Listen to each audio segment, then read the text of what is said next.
What's up, guys? It's Rey-Jay back with another video. And in this one, I want to break down what's happening with SPY, Tesla, and the overall market. Just note that I am not a financial planner, so take nothing I say as financial advice. And also, if you guys can, please check out my Moomoo link. If you deposit $100, you're guaranteed 5 free stocks. If you deposit $2,000, you're guaranteed 30 in total. And the offer ends very soon at the end of March. So, as far as the market's going, we're trying to break this resistance right here for a nice push. But one thing that's worth mentioning is that at this 610 area, SPY needs to try to hold this. Otherwise, it might be dipping closer to 608. So please keep these levels in mind. Unfortunately, SPY did hit a new all-time high, but it was not able to hold it because of the fact that it's new territory.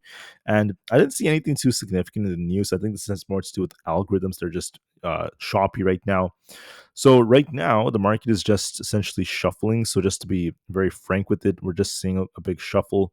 And for example, if you look at like the 5 minutes time frame, it's just been stuck in a very, very tight range. It's not really doing a whole lot. So please keep that in mind to be careful for trading short-term options. So we have resistance to watch for at 610.5, and our main support is currently around this 608 area. If 610 fails us, we could be dipping closer to like 608 or so. So just keep that level in mind. For the QQQ, we have 538 as resistance. We have support at 535. If that fails us, we could be dipping to 533. I think there's going to be a risk of us getting close to 535 before we may see a bounce off of that. But just keep that in mind, guys. Might be a little bit of a dip there. The Russell is doing a great job and holding up so far. We have like a left shoulder here, a head, and then a right shoulder.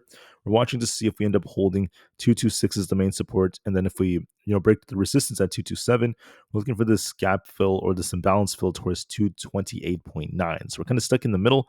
We have an inverse head and shoulders, and there's going to be a good chance of more upside if this holds. On ES, we're going to be looking for 6130 is the main support, and then 6100. So watch to see if these holds. If they do hold, we could be looking for a bounce for about 6150. So watch our 20 EMA is a very, very key support. For NQ, excuse me, we also have support at 22,150. If that fails us, we have 21,976. We're kind of stuck in between these levels. So I think that overall, we're holding up very, very well. We just need to see the 20 EMA hold for this to bounce. If not, we could turn. So we're just shuffling here. We're going to wait and see what the direction is. Be patient with this, at least for now. For Bitcoin, we're on a bit of a downtrend. We are starting to lose support at 95,000, not the best of signs. And there's going to be a risk of us dipping closer to like 93,500 if that fails us. So keep that in mind. Nvidia is doing a good job at holding up, but just know that we're in a shuffle right now. The range is between the 139 area and about 143. We've been going back and forth between these levels for now. There's a good chance we just continue to do that, so just keep that in mind. It might dip a bit to about 139 again if we don't hold around the support, so keep that in mind.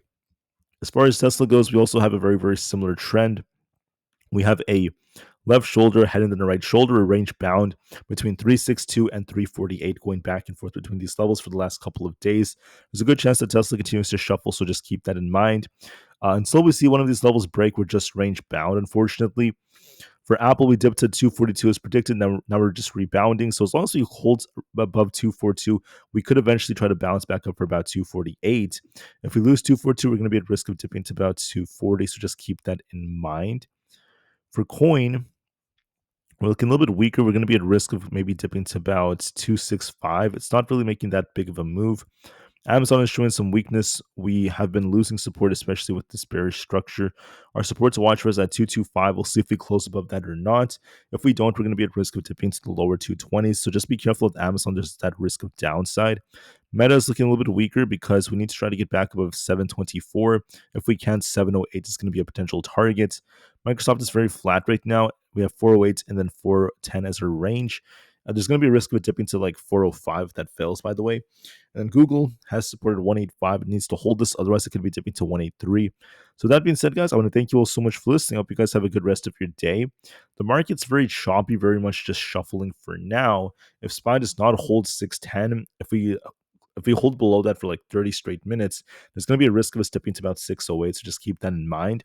But we haven't lost any key support yet. We're still technically we're near all-time highs right now. We're actually at the highest level we've seen SPY in a very, very long time. So keep that in mind. We're still doing a good job at holding up. We're not necessarily bearish, even if there is a small risk of us dipping a bit more. We could still bounce quite easily after that. So for now, that's what I'm saying. My view could change depending on the levels. So just keep that in mind. With that being said, I thank you for listening. Have a good day, guys, and I'll be back with another update in just a couple of hours. Thanks again, and peace out.